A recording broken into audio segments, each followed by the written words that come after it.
Okay, this is my first YouTube video in a long time. I would like to say hello to my 13 followers. You guys rule. Pretty sure one of you is Mum. Thanks, Mum. Love you heaps.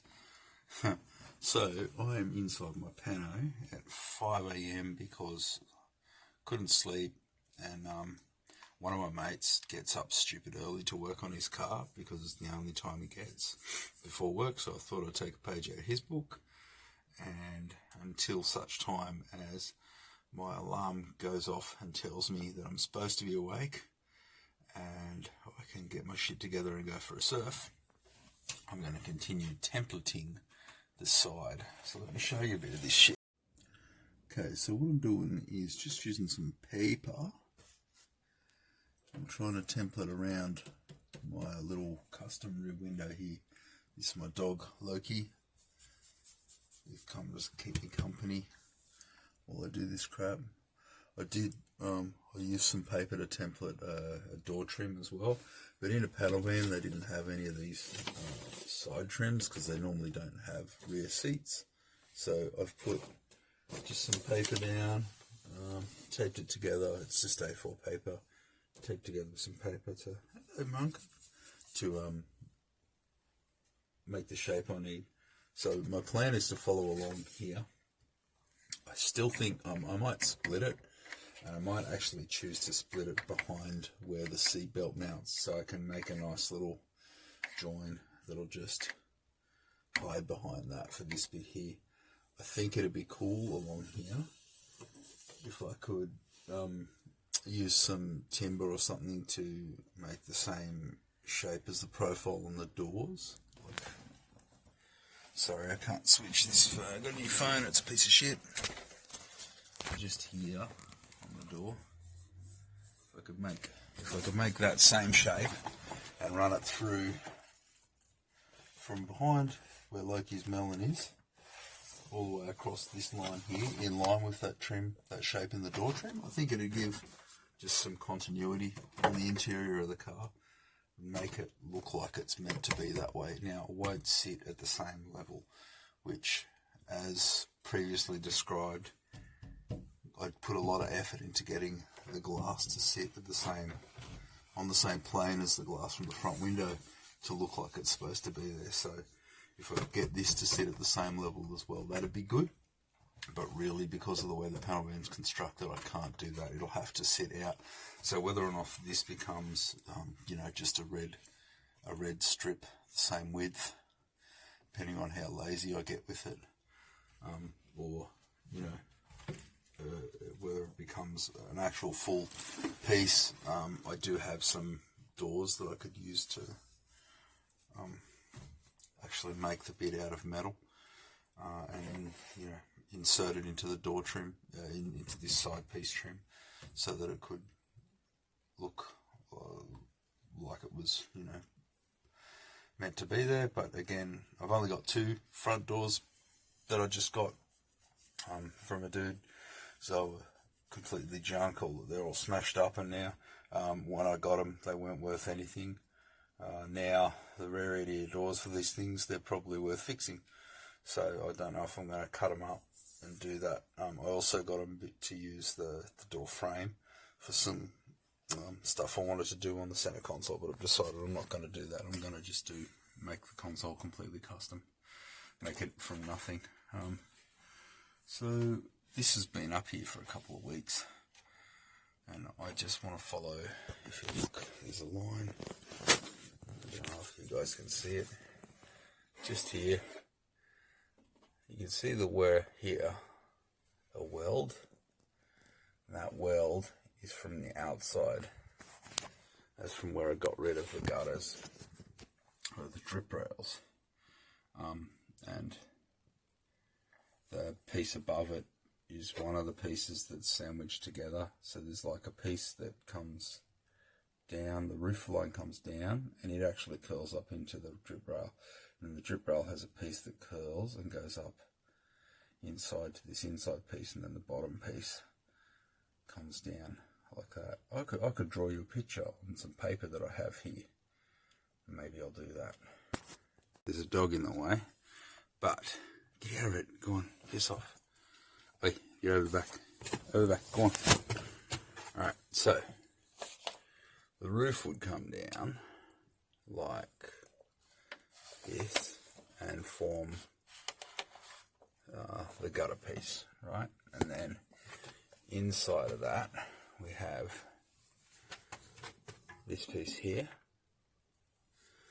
which sits in, actually folds around the bottom of the gutter and comes up like that. So there's two layers in there. Then you get the bottom skin, which comes up and locks up in here. And so, geez, you're a noisy dog. Alright, and so you have sort of 3 layers of steel in some places, 2 in the others, and they're all spot welded together. Basically, this causes a really, really awesome rust trap. So I've cut out here, that's gone, and I've made a new piece that goes like that. And this is the back end of that weld you can see here. I think I've drawn that wrong. I'm sure there's a million EH experts out there that are going to tell me I'm wrong, but that's basically it. Bunch of layers of metal, got rid of rust. This little muppet is keeping me company.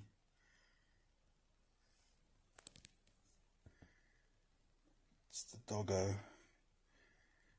His name is Loki. I'm nearly done. I'll show you.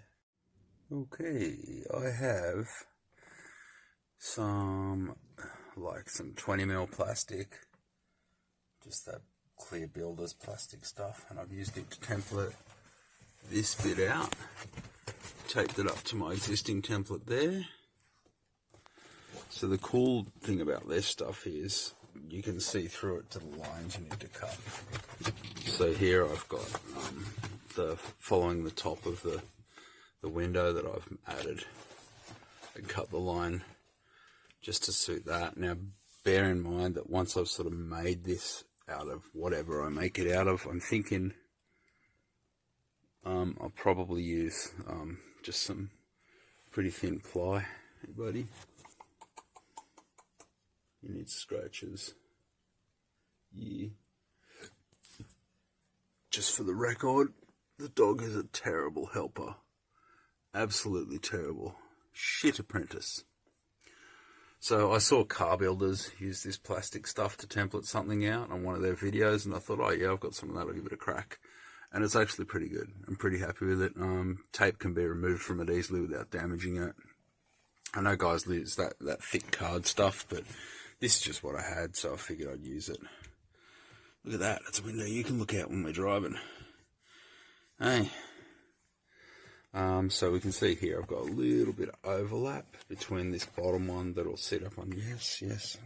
Go on. Out you get.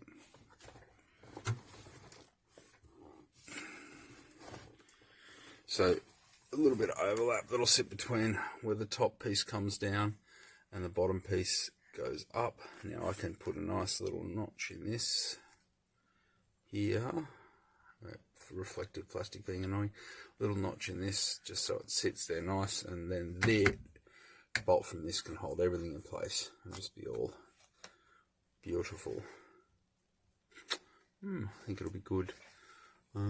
Yeah, I think I'll try and extend this piece back here to go right back to the back of the van.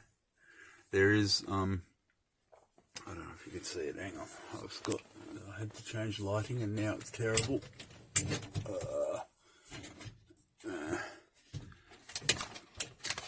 Proof that nothing is staged in my videos, people. Here we go. So, over the back there, that is the seat belt mount for the rear belt, for the rear seat. So there's a bar that runs corner to corner up there, and that seat belt's plugged into it, and you can see there's a spare tyre there. Now that's a space saver spare from Holden Monaro, which is the same Commodore stud pattern as what I've gone with. I can mount a full-size spare there, but at the moment I have a space saver just to save space, funnily enough. So whatever side piece I made here would differ left to right in that part. I think it might. If I can go back to front with one piece, I think that'd be really good. All the way through to there. The top half of it just in one piece. And then I don't know if I want to do something in it, some stuff, some shapes and whatnot.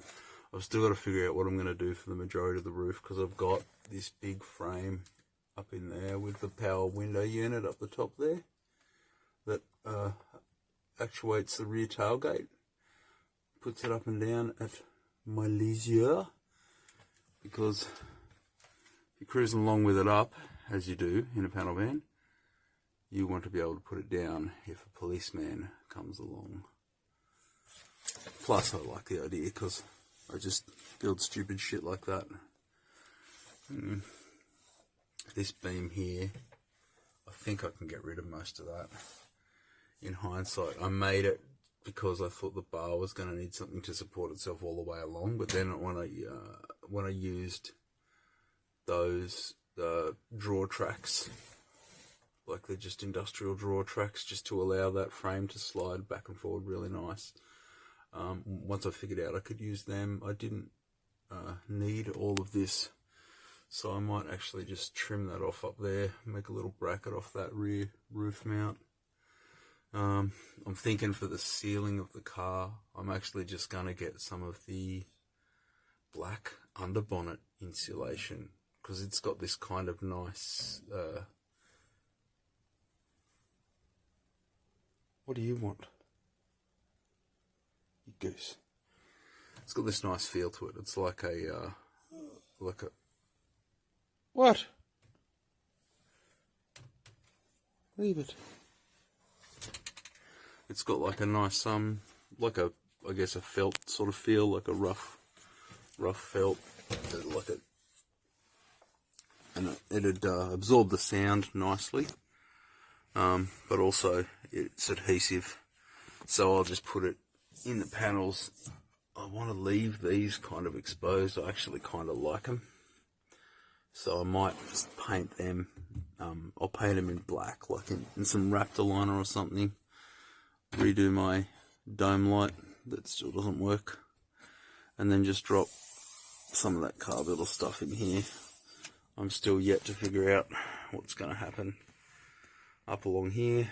I don't know. At the moment I think I'll just paint it black and figure it out later. I want to make a cover for that. That's the controller for the Davies Craig fan. And I have two gauges up in here thus far. Fuel and volts. So less important than oil pressure and temperature, which are down in the dashboard. I would like to have once I run EFI, I would like to have a fuel pressure, a lambda, and one more that I cannot remember. I was going to look at maybe an oil temp as well as an oil pressure. But I mean, it just depends on what I can get and what, end of the day, I've got space for 3 more gauges, so lambda would be nice just for, I don't know, shits and giggles, I suppose. I'm not like I'm worried about it. I'm not boosting the car yet, so not like I'm worried about it going to ultra lean and putting holes in pistons or anything dumb like that. Engine's not built to those sort of standards. Alright, peace.